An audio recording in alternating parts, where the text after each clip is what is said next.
Namaskaram. When we discuss about the Vedas, there are three important words that we need to understand, which are Veda Trayee, Drushtara and Apauruṣeyā.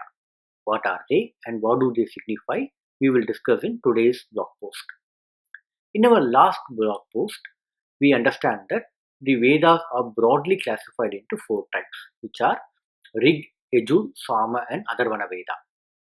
Of them, the Rig Veda is associated with Jnana Kandam, the Yajur Veda is associated with Karma Kandam, the literatures that are associated with art like the Saptaswaras, Ragam, Talam, Melam, Vadyam, Sangeetam, Kirtanam, Shruti, Layam, etc. are associated with Samaveda.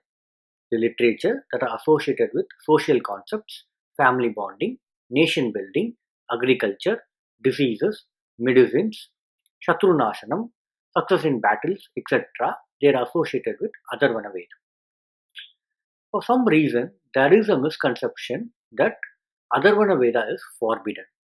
There is also a misconception that the Veda Trayee includes Rig, Yajur and Sama Veda, and these three Vedas are superior Veda and Atharvana Veda is inferior Veda. Actually, all four Vedas are superior Vedas. In fact, the Veda Trayee only talks about the qualities of the Vedas. There are three important qualities of the Veda Trayee, which are the Samhitam, the Chandas and the Shruti. The Vediga Samhitam includes the Veda Mantras, Brahmanas, Aryanka and Upanishads. Chandas. The people who are following this channel can recollect that when we discussed about the who discovered zero, we discussed about Chandas. Same Chandas applies here also. And Shruti, in our last blog post, we discussed that there are 10 Shrutis in which the Veda mantras have to be chanted. So all the four Vedas got all the three qualities. Hence, the Veda Trayee only describes about the qualities of the Vedas and all the four Vedas are equally superior. The Sama Veda and Atharvana Veda do not have their own Aryanka. However, those are covered in the Brahmanas itself. Next, let's have a look at the second concept of Mantra Drushtara. The rishis who wrote the Veda mantras are the people who have not heard the Veda mantras. They are actually the people who have seen the Veda mantras. How can a person see a Veda mantra when it is not written? The answer to this is like the rishis observed the nature, the living, the non-living beings, the connection to the earth, planets, Panchabhutas, etc.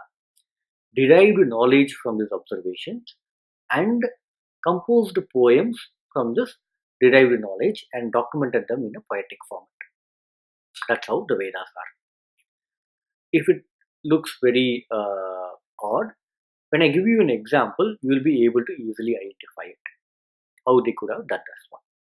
You would have heard about the poets like Rabindranath Tagore and etc. who have written poems. What do? They observe the nature, they see the beautiful moon, beautiful waterfalls, and then they write poems based upon them. One classical example which I would like to share you is like one of my favorite modern day poetess is Tamarai, who writes poems and songs for the Tamil movies. In one of the songs that is written, it goes like in Tamil, Kannai katti vittal kooda pattambuchi poovai thedum mazhai என்றால் மண்ணை தானே வந்து சேரும். The literal meaning of this is like, even if we blindfold a butterfly, the butterfly will go and find its flower. Similarly, the rainwater will find earth. If you go on the literal meaning alone, we know that nobody is going to go and blindfold a butterfly. But the meaning is like, even if we blindfold a butterfly can find its flower. Similarly, the rain will find a way to reach earth. People who understand the concept would understand that the poetess is not trying to give us this meaning. This is only an observation that the poetess has done on the nature and which she is using to convey a different message. And the message is like, when two people love each other, they will find the way to be together. Now, how are we able to identify that the poetess' actual meaning? Because we were able to understand the concept of that poem, why the poem was written or why the song was written. Similarly, is the Veda mantras. When we read the Veda mantras in the top layer, we will get a meaning.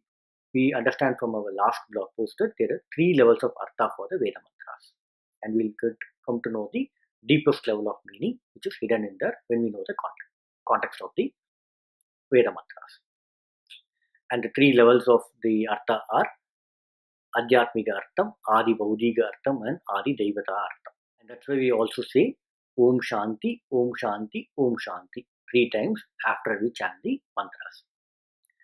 Since we have got 3 levels of deep meaning hidden in it, and people and the rishis were able to understand from the nature and they were able to beautifully compose it in a form of a poem, it is called Apauruṣeyā, beyond the comprehension of human beings. Hope you had an opportunity to learn something new today. We will continue on the next series. Thanks for watching.